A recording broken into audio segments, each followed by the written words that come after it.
Hi, I'm going to be reading a indigenous Native American story from this wonderful book called Sunflowers, The Secret History, written by Joe Pappalardo. Don't ask me to say that twice. I'm bad at pronunciation, by the way. This book I ordered a few years ago, or it was sent to me by accident. I don't know, but the universe, I guess, thought that I needed it. And thank you, universe. So this one, I believe, is inspired by the Hopi tribe based on the names and the use of Spider Grandma. So, alright.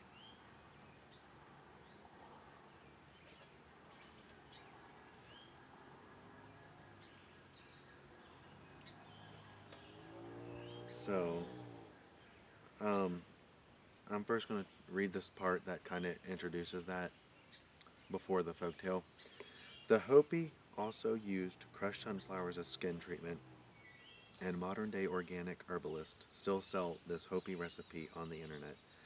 Other Native Americans used sunflowers as a cure for snake bites and bad coughs.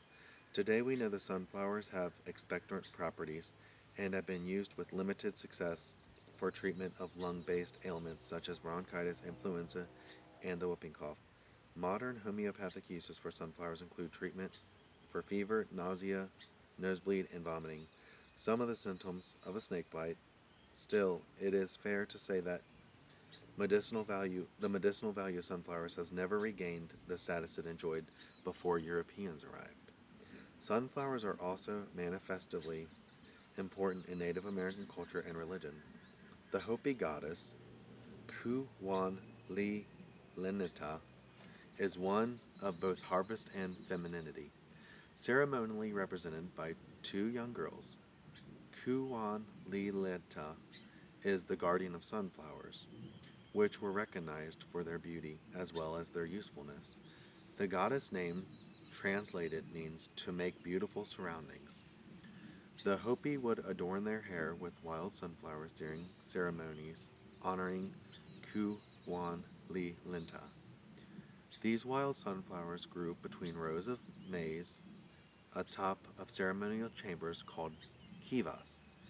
The kiva is an underground room with a ladder protruding above the roof, recalling the creation myth featuring the aborted attempt to use a sunflower to climb out of the underworld.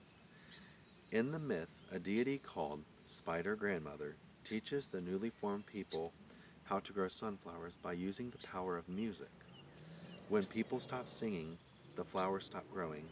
As a way to escape the underworld in which they were trapped, the people attempted to sing to the sunflower and scurry up the stalk.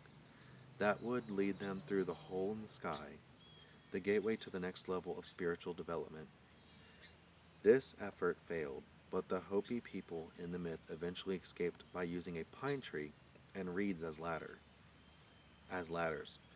Hopi respect for wild sunflowers, a species called Henitilus animalis, has had modern implications. Hopi farmers allow these big-headed weeds to live between cornrows. There are fewer than 25 locations, all in Utah and Arizona, where these sunflowers grow, making the Hopi reservoirs of Animalis and O'Malley's vital genetic strain. Native American agriculture researcher Gary Poole Nabhan, who relentlessly reconnoiters for wild sunflowers in distress, stumbled across a trove of these rare sunflowers while collecting in Hopi lands for the U.S. Department of Agriculture in 1983.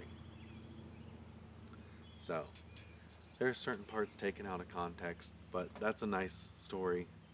And it's funny because I believe that music, ensembles, really has helped them grow and make them look as healthy as they do. I've always believed that before I even knew the story. And I really do believe that sunflowers are connected to something spiritual, even when people laughed at me. Um, you know, I mean, it's such a unique thing. And the Hopi natives also believed that sunflowers had souls and they were living beings and should be treated like people.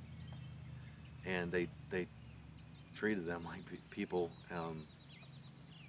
and as sacred treasures given to them by the gods. So it's really nice. And allegedly, there's a lot of evidence saying that the sunflower was first domesticated by the natives. It wasn't corn, but Europeans did their best to kind of erase that with everything else. So the more I read about this book, I will read more parts of it.